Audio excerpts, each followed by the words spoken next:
Film की शुरुआत होती है साल 1996 से। मेक्सिको में एक अमेरिकन रिसर्च टीम वहाँ के केव्स यानी गारों में आकर एक क्रिएचर की तलाश कर रही थी, जिसके बारे में ये दावा किया जा रहा था कि वो अनजान क्रिएचर अक्सर जगहों पर देखा गया, जो कोई आम क्रिएचर नहीं है बल्कि बहुत अजीब है। आज से पहले शायद ही किसी ने उसको देखा हो और उसके पास बहुत सारी ताकतें, पावर्स हैं। लोग उस क्रिएचर से इस वजह से खौफजदा थे क्योंकि वो भेड़ बकरियों का खून पिया करता था, जिससे सभी किसान, शिकारी और भेड़ बकरियों को चुराने वाले परेशान थे। अब क्या वो क्रिएचर सच में खतरनाक था, ये लोगों का वहम था? वो क्रिएचर इंसानों के लिए नुकसानदेह है या नहीं, ये हम आज की कहानी में जानेंगे। खैर, अब जब रिसर्च टीम केव्स में उस क्रिएचर के होने के सबूत ढूंढ रही थी, तो उन्हें दीवारों पर उस क्रिएचर के निशान दिख जाते हैं, जो इस बात की तरफ इशारा कर रही थी कि सच में वो क्रिएचर यहाँ पाया जाता है। अब इस रिसर्च टीम का लीडर बाहर टेंट में था, जो एक साइंटिस्ट है। वो वहाँ काम कर ही रहा था कि तभी उसका एक वर्कर भागता हुआ उसके पास आया और बताने लगा कि हमें वो क्रिएचर मिल गया है केव में, जहाँ हम उसे ढूंढ रही थी। वो वर्कर बिल्कुल सच कह रहा था। अब ये सुनकर साइंटिस्ट भी जल्दी से उस वर्कर के साथ उन केव्स में चला जाता है, जहाँ इनके सामने वो क्रिएचर था, जिसे स्पेनिश जुबान में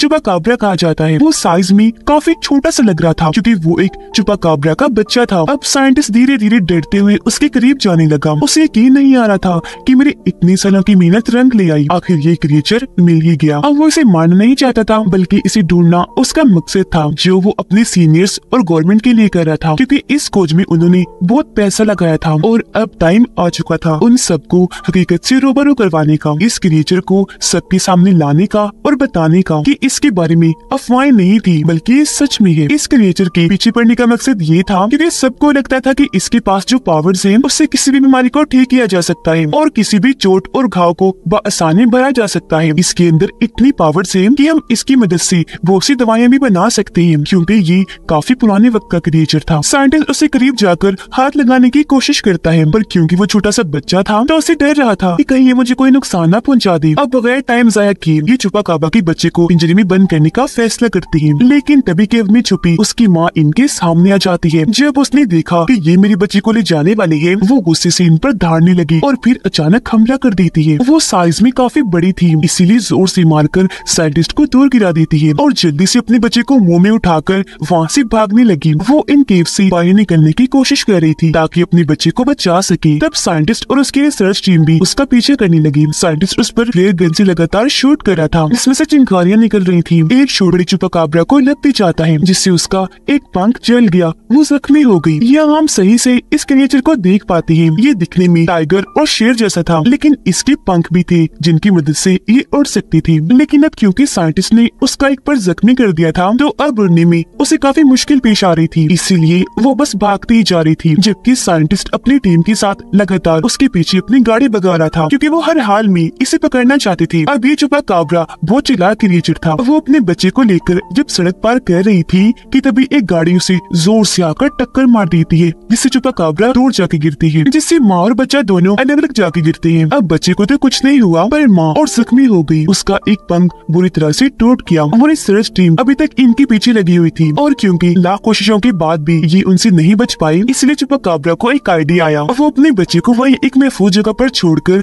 दूसरी जगह पर चली जाती है और वहाँ रिसर्च टीम की गाड़ियों के सामने आकर जोर से चिल्लाने लगी, उनका ध्यान अपनी तरफ करने के लिए। और जैसे सबका ध्यान उसकी तरफ हुआ, वो भागकर उन्हें दूसरी जगह पर ले गई ताकि ये लोग उसके बच्चे से दूर हो जाएं, जो उसके बच्चे को नुकसान पहुंचा सकते हैं। अब साइंटिस्ट इस कामयाबी से खुश हो रहा था, पर अभी उसने ये चीज साबित नहीं की थी, जिससे साफ जाहिर है कि कोई भी उसकी बातों का ऐसे यकीन करने वाला नहीं था। उसके लिए इसे वो क्रिएचर चाहिए था, लेकिन उसे वहाँ कुछ नाखून और पर मिल जाती है, जिन्हें वो अपने पास ही रख लेता है।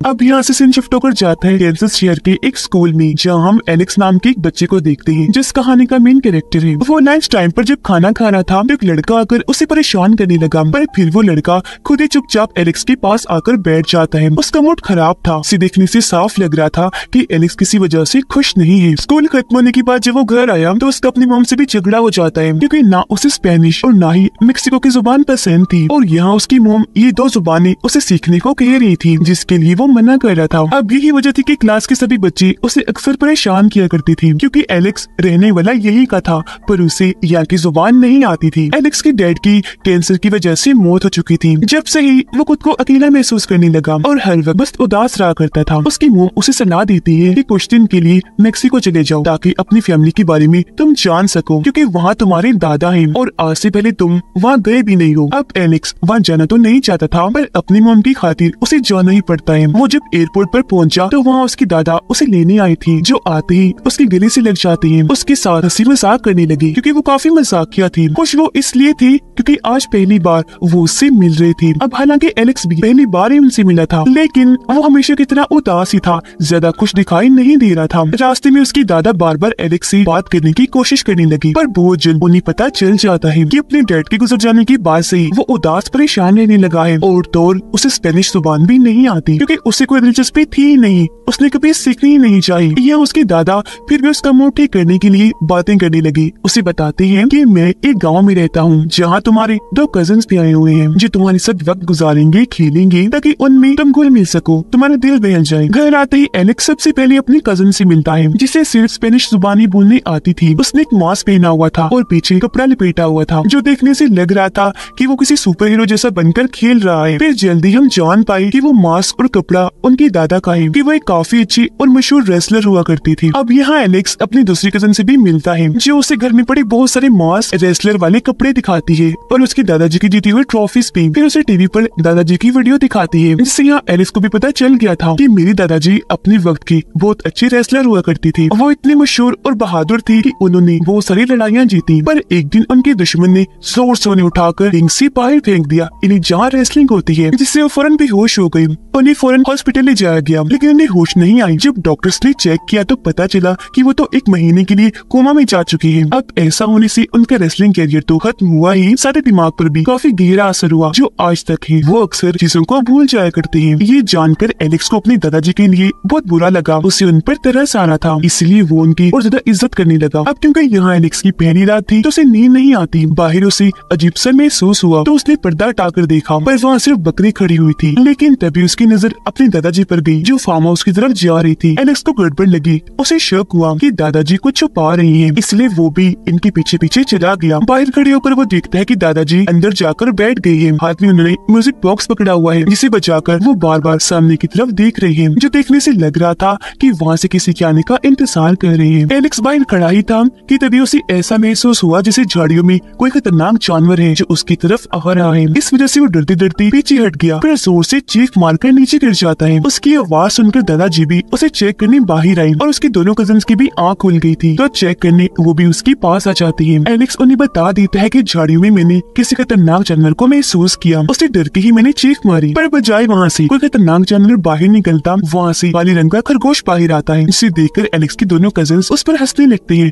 उसका मजाक बनाने लगे, ये कहते हुए कि तुम कितने डरपोक हो, एक खरगोश से डर गए। उसके दादाजी पूछने लगी, एलेक्स बताओ सच कि तुमने उसे ही देखा था वहाँ? अब ये सुनकर एलेक्स को अपने दादाजी पर और शक होने लगा कि सच में दादाजी कुछ छुपा रहे हैं। वो यहाँ खरगोश की बजाय किसी और जानवर की उम्मीद लगाकर बैठे थे कि यहाँ वो होगा। उधर साइंटिस्ट को भी अपने सीनियर्स और गवर्नमेंट की तरफ से आखिरी वार्निंग मिल चुकी थी कि अगर उसने जल्द वो जानवर या उसके होने का कोई सबूत ना दिखाया तो उसका ये प्रोजेक्ट हमेशा के लिए बंद कर दिया जाएगा। अगली सुबह जब एलेक्स की आंख खुलती है तो उसके साथ बिस्तर पर वही चुपाकाबरा क्रिएचर था, पर वो एलेक्स को नुकसान नहीं पहुंचा रहा था, बस आराम से उसकी चादर के ऊपर बैठा हुआ था। पर ऐसे अचानक उसे देखकर एलेक्स चौंक गया, और क्योंकि वो थोड़ा सा भयानक था तो एलेक्स काफी डर जाता है, एकदम से पीछे हट गया। उसके ऐसे करने से चुपा भी काफी डर गया, वो भी कूदकर पीछे हटने लगा। फिर भागने के लिए वो चीजों पर कूदता हुआ खिड़की से बाहर भाग गया। ऐसा होने से वहाँ काफी तोड़फोड़ मच गई, जो देखकर एलेक्स का कजिन वहाँ आ गया देखने की क्या हुआ। एलेक्स खिड़की से बाहर झांकता है, ये देखने के लिए कि आखिर वो छुपा क्रिएचर कहाँ भागा होगा, पर बाहर वो तो दिखाई नहीं देता, बल्कि वहाँ एलेक्स की कजिन बैठी थी। उसने हेडफोन्स लगाए हुए थे, जो थोड़ी देर पहले किया हुआ उसने कुछ भी नहीं सुना। एलेक्स सोचता है कि अगर मैंने इसे कुछ बताया तो ये दोबारा से मेरा मजाक बनाएगी, मुझ पर हंसेगी, तो वो बगैर कुछ बताए उसके पास आकर बैठ जाता है, क्योंकि उसे बहुत बुरा लगना था अगर कोई उसे पागल कह देता। यहाँ उसकी कजिन कहती है कि दादाजी गायब है, हमें उन्हें ढूंढना चाहिए, इसलिए अभी तीनों बच्चे बाजार जाती है उन्हें ढूंढने। थी, पर काफी ढूंढने के बाद भी दादाजी यहाँ नहीं मिलते। अब गाड़ी के जरिए जब ये बच्चे घर जा रहे थे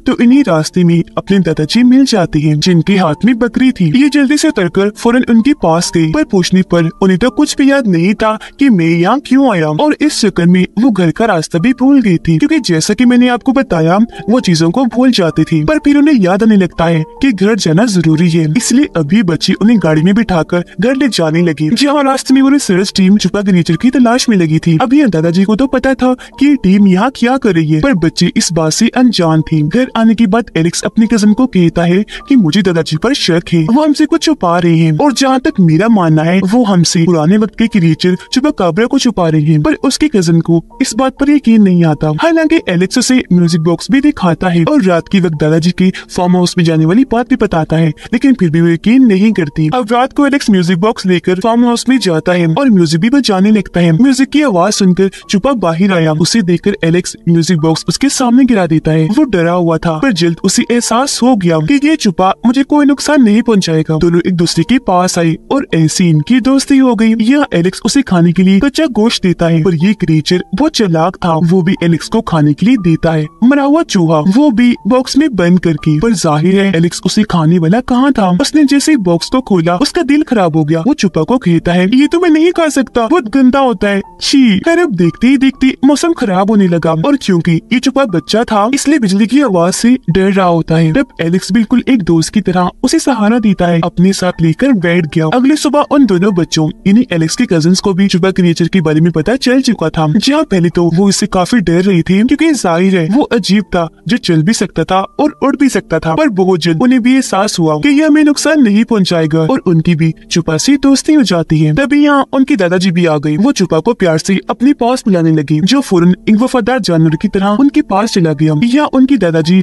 सच बताने लगी कि कुछ दिन पहले रात को जब मैं घर आ रहा था तो इसकी माँ मेरी गाड़ी से आकर टकरा गई, जिससे हम समझ पाए कि उस दिन टक्कर मारने वाली गाड़ी इनकी थी, न कि रिसर्च टीम की थी। आगे वो कहते हैं कि मुझे लगा कोई आम जानवर होगा, इसलिए मैं नजरअंदाज करके आगे बढ़ गया। पर जब मैं घर के करीब पहुंचा तो मुझे ये मिला, क्योंकि इसकी मोम कहीं और जा चुकी थी और ये बेचारा मेरा पीछे करते करते घर तक आ गया। मैं इसे देखते ही समझ गया कि ये डरा हुआ है और ये मेरे लिए नुकसानदेह भी नहीं, तो मैं इसे अपने घर ले आया। फिर मुझे पता चला कि वो रिसर्च टीम इसे ढूंढ रही है। मुझे फिक्र हुई कि अगर ये उनके हाथ लग गया तो वो इसे नुकसान पहुंचाएंगे, क्योंकि इस पर बाद में कुछ एक्सपेरिमेंट्स तजुर्बे किए जाने हैं। तो मैंने इसकी जान बचाने के लिए इसे यहाँ रख लिया। ये जानकर बच्चों को भी चुपा पर तरस आया और तभी से वो इसका ख्याल रखने लगी। लेकिन बदकिस्मती से एक दिन इनके घर साइंटिस्ट और उसका एक साथी आते हैं। असल में जब दादाजी की गाड़ी से चुपाकाब्रा टकराई थी तो उनकी नंबर प्लेट वही सड़क पर ही गिर गई थी। इसे दिखाकर साइंटिस्ट कहता है कि आपकी है ना, क्योंकि मैंने पता लगवा लिया है और अब मुझे आपके घर की तलाशी लेनी है।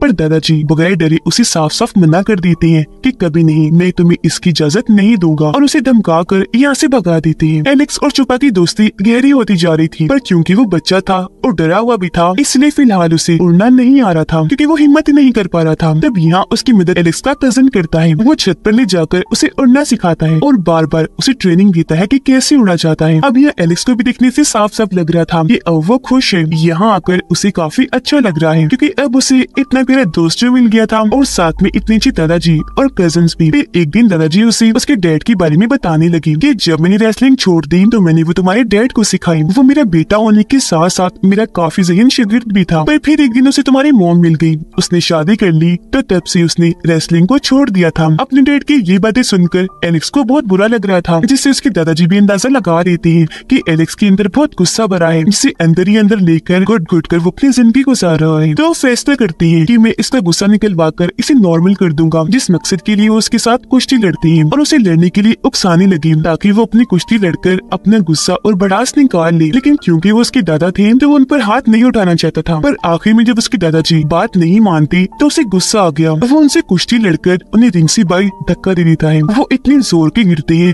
कि फौरन ही बेहोश हो गई। ये देखकर तीनों बच्चे काफी परेशान हो गए और वहाँ फौरन डॉक्टर को बुलाया जाता है, जो दादाजी को चेक करके बताती है कि कुछ दिन के लिए है इनकी याददाश्त जा चुकी है, इन्हें मुकम्मल आराम करना है। उसी दिन साइंटिस्ट इनके घर दोबारा आ गया। वो जैसे फार्म हाउस में गया वहाँ छुपा को देख लेता है, उसे गन से मारकर बेहोश कर देता है और गोद में उठाकर अपने साथ ले जाने लगा। हालांकि बच्ची उसे रोक रही थी, छुपा को बचाने की कोशिश करते हैं, पर क्योंकि वो बच्चे थे तो साइंटिस्ट उन्हें भी गन दिखाकर छुपा को वहाँ से ले जाता है, जिससे वो तीनों बच्चे काफी दुखी हो जाते हैं। अब एलेक्स जल्दी से भागकर अपने दादाजी के पास आया जो वो सो रही थी। उन्हें जगाकर कहता है कि आपको छुपा को बचाना होगा। उसके दादाजी की क्योंकि याददाश्त जा चुकी थी, इसलिए वो पूछते हैं कि कौन छुपा और तुम कौन हो। अब इससे एलेक्स अपना दिमाग लगाता है, उसे आइडिया आया। वो अपने दादा को कहता है कि घर में आपको वो दुश्मन घुस आया है जिसने रिंग से आपको बाहर गिरा दिया था। ये सुनकर उसके दादा को बहुत गुस्सा चढ़ गया। वो जल्दी से अपना मास्क कैप पहनती है और पिछला कपड़ा लटकाकर बाहर आ गई और साइंटिस्ट से लड़ने के लिए बिल्कुल तैयार हो गई। आते ही वो उसे जोरदार टांग मारती है जिससे वो काफी दूर जाके गिरता है। फिर वो अपनी ताकत का इस्तेमाल करके उसे आसानी से हरा देती है क्योंकि वो एक पहलवान थी।